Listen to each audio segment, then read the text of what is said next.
नमस्कार आपनालोक सकलोके पुनर्बार स्वागतम ननस्माई मजिद बंधुসকল बलगते चामक আজি सन्धियार 7টা गुरुत्वपूर्ण खबर। प्रथमটো खबर पुनर 28 गराकी विदेशी नागरिকক डिटेंशन कैम्पলৈ प्रेरण। कांदনত भागी परिल विदेशी और आत्मीय लोकসকল। बरपेटार विभिन्न ठाईत अवैधभावे आसिल এই সকল लोक। पुनर 28 गराकी विदेशी नागरिকক डिटेंशन कैम्पলৈ प्रेरण। डिटेंशन कैम्पলৈ प्रेरण কৰা সকলৰ ভিতৰত আছে 9 গৰাকী মহিলা আৰু 19 জন পুৰুষ। বৰপেটাৰ বিদেশী ন্যায়াধীশৰ আদালতে ঘোষণা কৰিছিল বিদেশী বুলি আৰু বৰপেটাৰ বিভিন্ন ঠাইত অবৈধভাৱে আছিল এই সকল লোক। ডিটেনশন কেম্পলৈ প্ৰেৰণ কৰাৰ সময়ত অভাৱনীয় পৰিৱেশে বিৰাজ কৰে। কান্দি কান্দি ডিটেনশন কেম্পলৈ গল বিদেশী লোকসকল আৰু সেই সময়ছোৱাত কান্দনত ভাগি পৰিল विदेशी और आत्मीय लोकসকল। परवर्ती खबर 100 गुरु मारिले बाघर मरण। विशाल फुकনৰ পিছত এবাৰ বেলতলাৰ ফ্লেটৰ পৰা গ্ৰেপ্তাৰ প্ৰবঞ্চক স্বপ্ননীল দাসক আৰু লগতে জব্দ কৰা হৈছে দুখন বিলাসী বাহন। অনলাইন ট্ৰেডিংৰ জৰিয়তে গ্ৰাহকক লুটি কটাইছিল বিলাসী জীৱন। মন গলাই গৈছিল প্ৰমোদ ভ্ৰমণৰ বাবে বিদেশলৈ। নাছিল টকা পইচাৰ কোনো অভাৱ। গ্ৰাহকক প্ৰবঞ্চনা কৰা প্ৰবঞ্চক স্বপ্ননীল দাসে বিলাসী বাহনত উঠি ঘূৰি ফুৰিছিল বিভিন্ন প্ৰান্তত আৰু মনৰ ইচ্ছামতে কৰি গৈছিল মন যোৱা প্ৰতিটো কাম। কিন্তু ভাগ্যৰ কি বিড়ম্বনা, সোমবাৰে মাজনিশা ধৃত স্বপ্ননীলক বিচাৰি গুৱাহাটী মহানগৰ আৰক্ষীৰ চলিল মাৰাথন অভিযান। অনলাইন ট্ৰেডিংৰ জৰিয়তে বহু গ্ৰাহকক প্ৰবঞ্চনা কৰাৰ অভিযোগত অভিযুক্ত স্বপ্ননীলৰ বিৰুদ্ধে দিছপুৰ আৰক্ষীয়ে চলালে এই অভিযান আৰু এই অভিযানত গুৱাহাটী মহানগৰীৰ বেলতলাৰ এটা বিলাসী ফ্লেটৰ পৰা গ্ৰেপ্তাৰ কৰে অনলাইন ট্ৰেডিংৰ ঘটনাৰ সৈতে অভিযুক্ত ধৃত স্বপ্ননীল দাসক। তাৰোপৰি তেওঁৰ দুখন বিলাসী বাহনত দিছপুৰ আৰক্ষীয়ে জব্দ কৰিছে। পৰৱৰ্তী খবৰ ৰাজ্যজুৰি ষ্টক মাৰ্কেটৰ নামত প্ৰবঞ্চনা আৰু এই সন্দৰ্ভত অসম আৰক্ষীয়ে ইতিমধ্যে গ্ৰেপ্তাৰ কৰিছে কেইবাটাও প্ৰবঞ্চকক আৰু এইবাৰ দিছপুৰ আৰক্ষীয়ে আটক কৰিছে ইউটিউবাৰ ভাস্কৰ দত্তক। স্বপ্ননীল দাসৰ ট্ৰেডিংৰ প্ৰমোটাৰ ইউটিউবাৰ ভাস্কৰ দত্তক আটক দিছপুৰ আৰক্ষীৰ। দৰ্শকসকল আৰু বহুতো গুৰুত্বপূৰ্ণ খবৰ আছে। তাৰ আগতে আপোনাক জনাও যে যদি আপুনি এতিয়ালৈকে এইটো ভিডিঅ'ত লাইক কৰা নাই তেন্তে এতিয়াই ভিডিঅ'টোত লাইক কৰি দিয়ক আৰু এনেকুৱা ধৰণৰ ভিডিঅ'সমূহ নিতৌ চাবলৈ চেনেলটো ছাবস্ক্ৰাইব কৰি কাষত থকা বেল আইকনটো প্ৰেছ কৰি ৰাখক। পৰৱৰ্তী খবৰ ৰাজ্যত পুনৰ সংঘটিত হৈছে ভয়ংকৰ ঘটনা। এইবাৰ যোগীঘোপা কামাখ্যা ৰেলপথত উদ্ধাৰ হৈছে যুৱক যুৱতীৰ মৃতদেহ। যোগীঘোপাৰ যুৱক নাজিবুল হক আৰু গোৱালপাৰাৰ আজমিনা খাতুন বুলি চিনাক্ত কৰা হৈছে এই মৃতদেহ দুটা।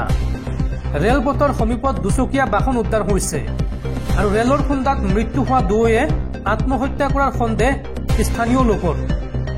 গোৱালপাৰাৰ বৰমাকুৰিত সংঘটিত হৈছে এই ভয়ংকৰ অঘটন।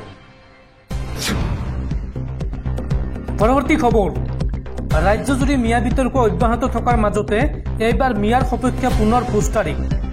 বিজনেছ ব্যৱসায়িক প্ৰতিষ্ঠানৰ বেৰত লগালে অসমীয়া হিন্দু বিৰোধী পোষ্টাৰ আৰু ঘটনা সন্দৰ্ভত 24 ঘণ্টাৰ ভিতৰত অভিযুক্তক গ্ৰেপ্তাৰ কৰিবলৈ দাবী সৌদ অসম ছাত্ৰ সন্থাৰ। চিৰাং জিলাৰ বিজনীৰ 1 নং ভেটাগাঁও দেওকুৰাপাৰত ব্যৱসায়িক প্ৰতিষ্ঠানৰ বেৰত দুষ্ট চক্ৰৰ আপত্তিজনক ভাষাত পোষ্টাৰিঙৰ ঘটনা সংঘটিত হৈছে।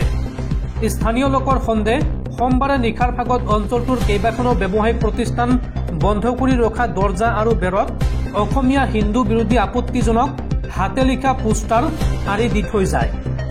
বগা কাগজত কলা চিয়াহীৰে হাতে লিখা পোষ্টাৰবোৰত অসমীয়াৰ দাদাগিৰি নচলিব, মিয়া জিন্দাবাদ, হিন্দু মুৰ্দাবাদ, মিয়া জিন্দাবাদ, মিয়াৰ ওপৰত অত্যাচাৰ কৰিলে অসম শান্তিত থাকিবলৈ নিদিওঁ, ধৰ্ষণ কেৱল মিয়াই নকৰে হিন্দুৱেও কৰে, মিয়া জিন্দাবাদ আদি আপত্তিজনক তথা ভাবুকি ভৰা ভাষা লিখা আছে। মঙলবাৰে পুৱা অঞ্চলটোৰ ৰাইজে পোষ্টাৰসমূহ প্ৰত্যক্ষ কৰে আৰু পোষ্টাৰত লিখা আপত্তিজনক ভাষা পঢ়াৰ পিছত ৰাইজৰ মাজত তীব্ৰ প্ৰতিক্ৰিয়াৰ সৃষ্টি হয়। কোনে আৰু কি উদ্দেশ্যেৰে বিজনীত এনেধৰণৰ অশান্তি বিয়পিব পৰা কাণ্ড সংঘটিত কৰিলে ইয়াৰ এক উচিত তদন্তৰ দাবী কৰে। খবৰ লাভ কৰি বিজনী থানাৰ আৰক্ষী ঘটনাস্থলীত উপস্থিত হয় প্ৰথমে আপত্তিজনক ভাষাৰ পোষ্টাৰসমূহ আঁতৰাই দি তদন্ত আৰম্ভ কৰে। আৰু তাৰ পিছত বিজনীৰ বিধায়ক অজয় কুমাৰ ৰায় ঘটনাস্থলীত উপস্থিত হৈ পৰিস্থিতিৰ বুজ লয় আৰু সমগ্ৰ ঘটনাৰ আঁৰত কোন দুষ্টচক্ৰ জড়িত হৈ আছে সেয়া উচিত তদন্ত কৰি পোহৰলৈ আনিব লাগিব বুলি মন্তব্য প্ৰকাশ কৰে। কোনো জাতি বা ধৰ্মক উদ্দেশ্য কৰি এনেধৰণে আপত্তিজনক পোষ্টাৰ আঁৰি দি এই অঞ্চলৰ ভাতৃত্ববোধ পৰিৱেশ বিনষ্ট কৰিব সেইটো হ'বলৈ দিয়া নহ'ব আৰু এই কাণ্ড সংঘটিত কৰা চক্ৰটোৰ সন্দৰ্ভত যদি কোনো তথ্য ৰাইজে লাভ কৰে তেন্তে আৰক্ষীক অৱগত কৰিবলৈ আহ্বান জনায় বিধায়ক অজয় কুমাৰ ৰায়ে। পৰৱৰ্তী খবৰ, ছত্তীশগড়ত পুনৰ মাওবাদী আৰু নিৰাপত্তাৰক্ষীৰ মাজত প্ৰচণ্ড গুলীয়াগুলী আৰু এই গুলীয়াগুলীৰ সময়ছোৱাত ভাৰতীয় নিৰাপত্তাৰক্ষীয়ে গুলীয়াই হত্যা কৰে 9টাকৈ দুৰ্ধৰ্ষ মাওবাদী সদস্যক আৰু ঘটনাস্থলীত জব্দ হৈছে বুজন পৰিমাণৰ অস্ত্ৰ। দান্তেৱাৰা বিজাপুৰ সীমান্তত সংঘটিত হৈছে এই ঘটনা আৰু অঞ্চলটোত বৰ্তমান অব্যাহত আছে নিৰাপত্তাৰক্ষীৰ অভিযান। পৰৱৰ্তী খবৰ, পশ্চিমবংগ বিধানসভাত দাখিল কৰা হ'ল ধৰ্ষণ বিৰোধী বিধেয়ক। মহিলা আৰু শিশুৰ বাবে সুৰক্ষিত পৰিৱেশ গঢ়ি তোলাৰ লক্ষ্যৰে দাখিল কৰা হ'ল অপৰাজিতা মহিলা আৰু শিশু পশ্চিমবংগ অপৰাধ আইন সংশোধনী বিধেয়ক 2024 আৰু প্ৰস্তাৱিত বিধেয়কখন আইনত পৰিণত হ'লে ধৰ্ষণ কাণ্ডত ভুক্তভোগীৰ মৃত্যু হ'লে দোষী সাব্যস্ত হোৱা ব্যক্তিসকলক দিয়া হ'ব মৃত্যুদণ্ড। আজি বিধানসভাৰ মজিয়াত এই বিধেয়ক দাখিল কৰে পশ্চিমবংগৰ মুখ্যমন্ত্ৰী মমতা বেনাৰ্জীয়ে। পৰৱৰ্তী খবৰ, অৱশেষত গ্ৰেপ্তাৰ হ'ল মহাপ্ৰবঞ্চক বিশাল ফুকন। আৰক্ষীৰ জালত পৰা অনলাইন ট্ৰেডিং চক্ৰৰ খলনায়ক বিশালৰ ঘৰত আৰক্ষীৰ তালাচী। আৰক্ষীয়ে তালাচী চলাই কি পালে চাওঁ আহক। অনলাইন ট্ৰেডিং চক্ৰৰ খলনায়ক বিশাল ফুকনক গ্ৰেপ্তাৰ আৰক্ষীৰ। ট্ৰেডিঙৰ নামত বৃহৎ পৰিমাণৰ ধন সংগ্ৰহৰ গুৰুতৰ অভিযোগ উত্থাপন হৈছে বিশালৰ বিৰুদ্ধে।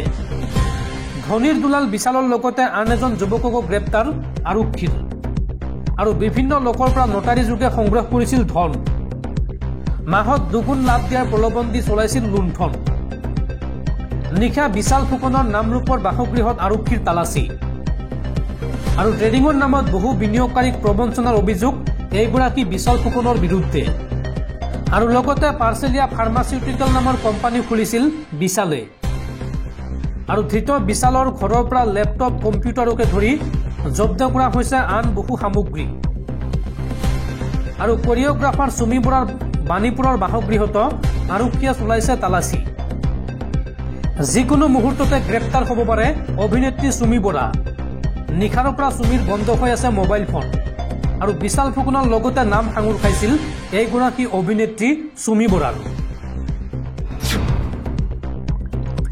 পৰৱৰ্তী খবৰ, ৰিজাৰ্ভ বেংক অৱ ইণ্ডিয়াৰ ডাঙৰ ঘোষণা। দেশত বন্ধ কৰা হৈছে 2000 টকীয়া নোট, কিন্তু আশ্চৰ্যজনকভাৱে আজিও বেংকত জমা নহ'ল 7,261 কোটি টকাৰ 2000 টকীয়া নোট। RBIৰ তথ্য অনুসৰি 97% 2000 টকাৰ নোট বেংকলৈ পুনৰ ঘূৰি আহিছে আৰু বিগত বৰ্ষৰ 19 মেত দেশত প্ৰচলন বন্ধ কৰা হৈছিল 2000 টকীয়া নোটৰ, কিন্তু এই পৰ্যন্ত 7,261 কোটি টকাৰ 2000 টকীয়া নোট ৰিজাৰ্ভ বেংকে ঘূৰাই পোৱা নাই। যিসকল লোকৰ হাতত এই 2000 টকীয়া নোট আছে তেওঁলোকে এতিয়াও বেংকত জমা কৰিব পাৰিব এই নোটসমূহ, এই কথা জনাইছে ভাৰতীয় ৰিজাৰ্ভ বেংকে। পৰৱৰ্তী খবৰ, অৱশেষত গ্ৰেপ্তাৰ হ'ল আৰজিকৰ চিকিৎসা মহাবিদ্যালয় হাস্পাতালৰ প্ৰাক্তন অধ্যক্ষ সন্দীপ ঘোষ। কলকাতাৰ আৰজিকৰ চিকিৎসা মহাবিদ্যালয় হাস্পাতালৰ প্ৰাক্তন অধ্যক্ষ সন্দীপ ঘোষক অৱশেষত গ্ৰেপ্তাৰ কৰে CBIয়ে। বিগত 18 দিনে ঘোষে CGO কমপ্লেক্সলৈ আহি CBIৰ জেৰাত অংশগ্ৰহণ কৰিছিল আৰু সোমবাৰে সন্ধিয়া ঘোষক গ্ৰেপ্তাৰ কৰি সল্ট লেকৰ CGO কমপ্লেক্সৰ পৰা নিজাম পেলেচৰ CBIৰ কাৰ্যালয়লৈ অনা হয়। উল্লেখযোগ্য যে কলকাতাৰ আৰজিকৰ হাস্পাতালত এগৰাকী কনিষ্ঠ চিকিৎসকক হত্যাৰ গোচৰৰ পিছতেই বহুকেইটা অভিযোগ উত্থাপন হৈছিল। সমগ্ৰ দেশতে ভুক্তভোগী চিকিৎসকৰ ন্যায়ৰ দাবীত প্ৰতিবাদ সাব্যস্ত কৰিছিল আৰু সেই সময়তে পদত্যাগ কৰিছিল প্ৰতিষ্ঠানখনৰ অধ্যক্ষ সন্দীপ ঘোষে। ইফালে চিকিৎসালয়খনৰ প্ৰাক্তন উপ অধীক্ষক আখতাৰ আলীৰ এজাহাৰৰ পাছতেই ঘটনাক লৈ তদন্ত আৰম্ভ হৈছিল। চিকিৎসালয়খনৰ প্ৰাক্তন উপ অধীক্ষকে সন্দীপ ঘোষৰ বিৰুদ্ধে নিবিতা দুৰ্নীতি আনকি মৃতদেহ সৰবৰাহৰ গুৰুতৰ অভিযোগ উত্থাপন কৰিছিল আৰু পৰৱৰ্তী সময়ত ঘোষৰ বিৰুদ্ধে বিত্তীয় অনিয়মৰ গোচৰ ৰুজু কৰা হয়। দীঘলীয়া জেৰাৰ অন্তত CBIয়ে সোমবাৰে ঘোষক গ্ৰেপ্তাৰ কৰে।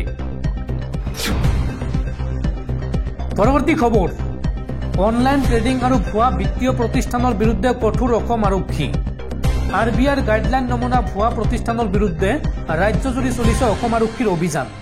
আৰু এইবাৰ ৰূপহীহাটত আৰক্ষীয়ে অভিযান চলাই আটক কৰে 6জনকৈ লোকক। অনলাইন ট্ৰেডিং আৰু ভুৱা বিত্তীয় প্ৰতিষ্ঠানৰ বিৰুদ্ধে কঠোৰ হৈ পৰিছে অসম আৰক্ষী। RBIৰ গাইডলাইন নমুনা ভুৱা প্ৰতিষ্ঠানৰ বিৰুদ্ধে চলিছে ৰাজ্যজুৰি অভিযান। আৰু এইবাৰ ৰূপহীহাটত আৰক্ষীয়ে চলাইছে অভিযান। ভুৱা বিত্তীয় প্ৰতিষ্ঠানত জড়িত থকাৰ সন্দেহত 6জনকৈ লোকক আটক আৰক্ষীৰ। তেওঁলোক হৈছে ক্ৰমে আনোৱাৰ হুছেইন, ইনামুল হুছেইন, ইকৰামুল হক, ইনামুল ইছলাম, মইনুল হক চৌধুৰী আৰু জহিৰুল ইছলামক আটক কৰিছে আৰক্ষীয়ে। ৰূপহীহাট আৰক্ষীয়ে আটক কৰি অব্যাহত ৰাখিছে তদন্ত।